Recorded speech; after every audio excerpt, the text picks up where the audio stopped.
Okay. Okay. So we came up with a list of 6 struggles, problems that we have encountered since we've been in bus life. First one that, well, we'll talk about the one that's most relevant to today. It gets cold. It gets really, really chilly, even though we insulated the floors and the ceilings and put brand new insulation in. And it's only raining. It's not even like snowing outside. It's definitely warmer in here than it is out there, but that doesn't say much because it's like super cold out right now. And we don't have a source of heat yet. Right. This is our current heater. It's a pot of water boiling. It works really well. So that's kind of created an issue. Definitely the floor, like just sitting by this window, it's like just exuding chilliness. Yeah, the windows we can't do anything about. Like we insulated the heck out of everything else, but nothing we can do about the windows. And I recommend for anybody who lives in a cold weather state, get a wood stove.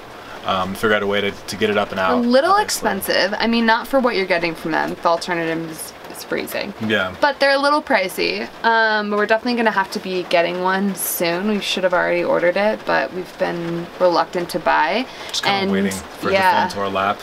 Wood stoves are one of those things. Well, today it's been really chilly today. We haven't had a chilly day like this down in Fort Collins. Just when we were in the mountains in Crested Butte, it was really chilly.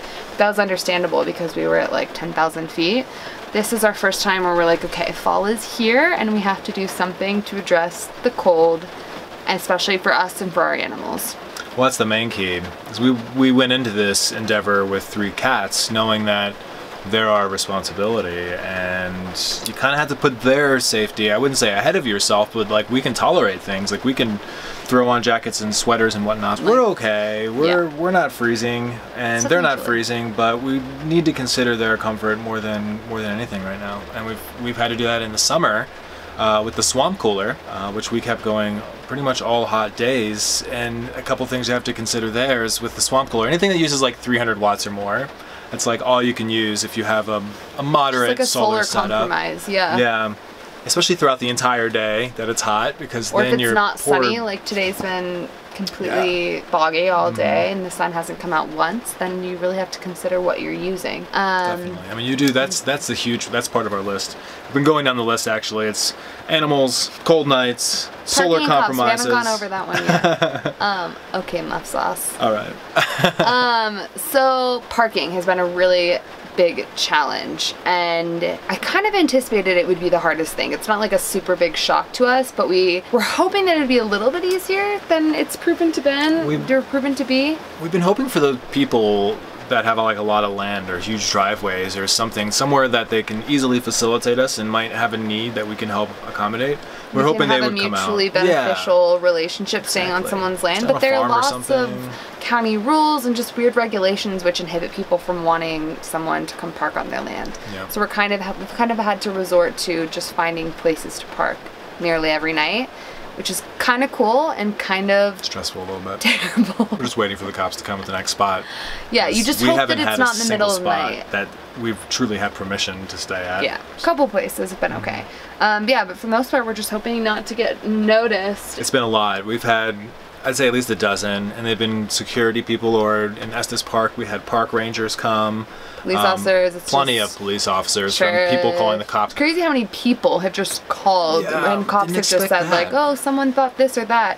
Yeah, we didn't anticipate people to be, I don't know. I guess to us it's so normal, and maybe from the outset it just looks really strange, but it's a bus.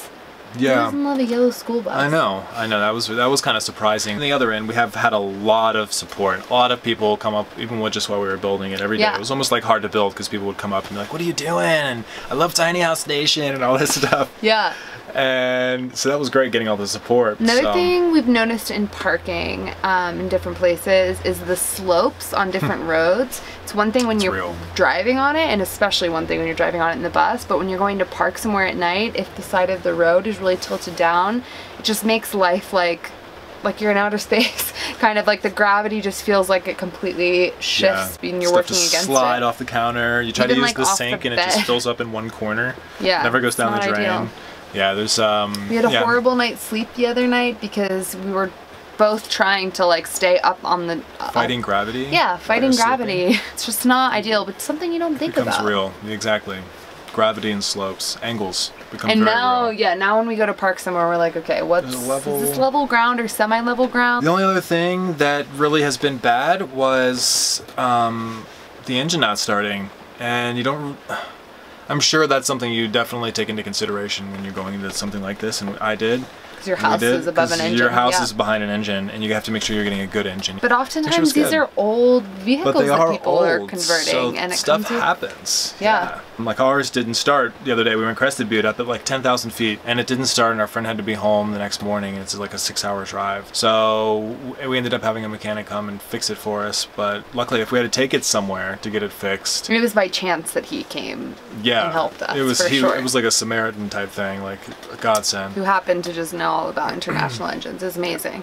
But still, completely put a wrench in our plans and our friends' plans, and it's like, and then we were talking about if we did have to get it in to go to the shop for a couple days, we and our cats would be essentially homeless. Like, It's our it'd be house. a really big inconvenience to have this worked on for multiple days in a row. It's just another annoyance of bus life. Yeah, but it's all right. We've tried Not to put paying together. rent though. Not paying rent is beautiful. Yeah, hopefully there's just some things you might not have already thought about that could help you to prepare yourself. We'd love to know other people that are doing the same thing or have already Yeah. done it, what their experiences have been. Yes. Because, I don't know, there are so many things I'm sure we're going to encounter that we haven't yet, and it'd be nice to have some other people's input as to how they went about those. So good luck to you. Hopefully this has helped you a little bit. And we look forward to hearing from how your adventures go. Definitely. Thanks for watching. Yeah, thanks for watching. And subscribe. We have a bottle of wine we're trying to drink. When we get to 100 subscribers, please help us. It's please. Okay. Okay, tell the good people about how I called it wine. This is our. Well, you're actually not that far off because it was aged in a fodder, which is the same thing they age wine in. Single fodder Oscar number 65 from New Belgium. It's a sour and it's going to be Help us delicious. drink And we're so it. excited.